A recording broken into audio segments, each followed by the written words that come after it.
গণভোটে যদি আপনি হ্যাঁ ভোট দেন তাহলে সংবিধান থেকে বিসমিল্লাহ উঠে যাবে।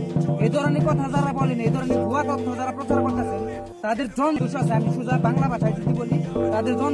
আমি কেন এই কথা বলতেছি সেটা প্রমাণ দিয়ে যাবো আজকে আপনাদের। কেউ কোথাও যাবেন না, ফুল ভিডিওটা দেখবেন, সর্বোচ্চ শেয়ার করবেন। গণভোটে যদি আপনি হ্যাঁ ভোট দেন কি হতে পারে সেটা বলতেছি।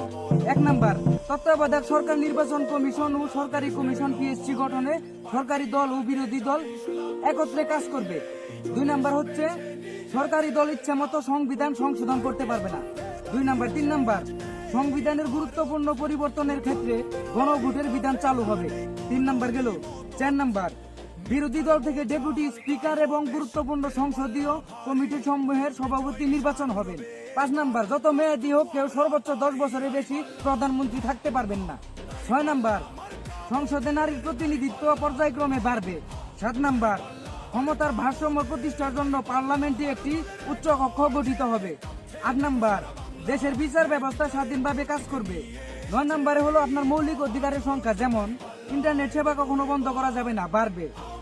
10 নাম্বার, দণ্ডপ্রাপ্ত আসামিকে রাষ্ট্রপতি ইচ্ছা মতো মাফ করে দিতে পারবে না। 11 নাম্বার, রাষ্ট্রপতি ও প্রধানমন্ত্রী ক্ষমতার মধ্যে ভারসাম্য থাকবে।